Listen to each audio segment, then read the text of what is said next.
Ja, heute machen wir eine Trainingsskitour. Wir sind an der Riffel, da an der Zugspitze unterhalb. Und jetzt gehen wir die Skipiste ein Stück weit hoch und schauen, dass wir vielleicht noch ein bisschen ins Gelände kommen daneben. Also, hopp, hopp, galopp! Wir sind unterwegs an der Seite von Peter Albert. Für den Garmischer Bergführer gehen die Uhren im Moment anders. Führungstouren sind verboten. Nicht einmal mit einem Gast darf er auf Skitour gehen. Ich darf nicht arbeiten und aus dem Grund bin ich jetzt dabei, mir halt mich fit zu halten, dass ich nicht einroste, dass ich ein bisschen Klimmzüge mache daheim im Keller. Das Büro ist aufgeräumt wie noch nie. Peter arbeitet eigentlich hauptberuflich als Bergführer. Wie viele seiner Kollegen durchlebt er gerade unerfreuliche Zeiten. Normalerweise wäre ich jetzt viel am Skitouren führen, mit Gruppen, mit 5 bis 6 Leuten unterwegs. Ich wäre zum Teil auch im Ausland, würde Skitourenreisen durchführen. Das ist alles gerade nicht möglich, das bricht mir alles weg. Ich habe einen massiven Umsatzeinbruch und das macht mir natürlich Sorge. Das ist für meine Familie und mich nicht besonders lustig, sondern im Gegenteil ein wirtschaftliches Problem auch. Statt Gäste zu führen, muss Peter umdenken und in der Heimat bleiben. Oft ist er allein unterwegs, aber nicht immer. Jetzt ist hier eine Lawine auf der Straße. Warum sind wir ohne Sicherheitsabstände hier? Ja, das schaut aus wie eine alte Nassschneelawine. Heute ist es recht kalt und das meiste an Schnee liegt schon unten. Da mache ich mir jetzt keine Sorgen, dass da von oben noch was kommt.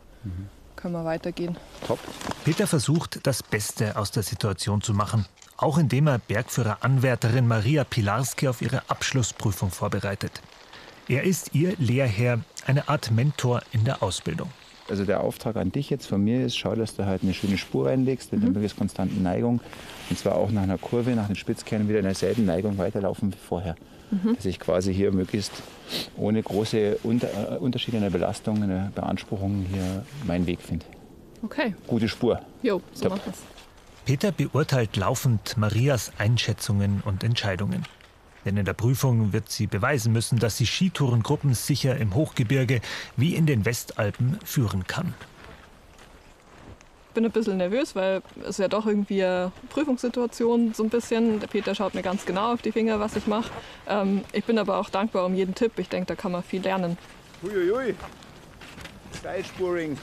Ich habe da auch großen Spaß dran. Es gefällt mir, ihr da ein bisschen mit in die Schuhe zu helfen, damit sie dann dieses Jahr ihre Prüfung da schafft. Und nee, das ist, haben wir fest verabredet, das bin ich ihr auch schuldig. Das ist ein Teil von unserer Vereinbarung und da machen wir das auch, klar. Maria sollte längst fertig sein. 2020 aber fiel die Prüfung wegen der Pandemie aus. Nun hofft sie auf eine neue Chance, bereitet sich in den Bayerischen Alpen vor, so gut wie es eben geht. Ja, das müssen wir uns jetzt mal anschauen hier. Toll. Grab mal rein. Genau. Besonders wichtig im Winter die Einschätzung der Lawinengefahr. Vor der Abfahrt soll Maria deshalb einen Hang überprüfen mittels eines Schneeprofils. Es soll zeigen, wie belastbar die Schneedecke ist. Ist nichts passiert, oder? Nee. Da ist es. Ja. Das waren jetzt 23 Schläge.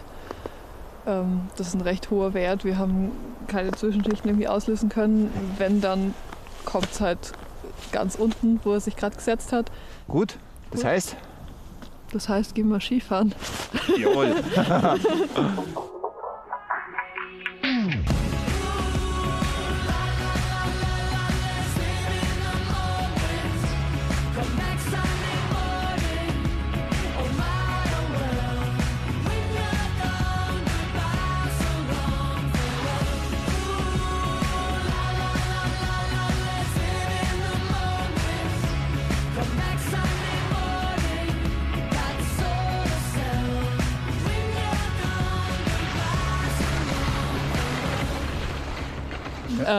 Ich denke, wir haben gute Entscheidungen getroffen. Ich habe mir gestern noch ein bisschen Gedanken gemacht über die Tourenplanung und das Ziel, wo wir heute hingehen. Und damit bin ich aber auch sehr zufrieden, dass wir allein am Weg waren und unverspurten Schnee gefunden haben.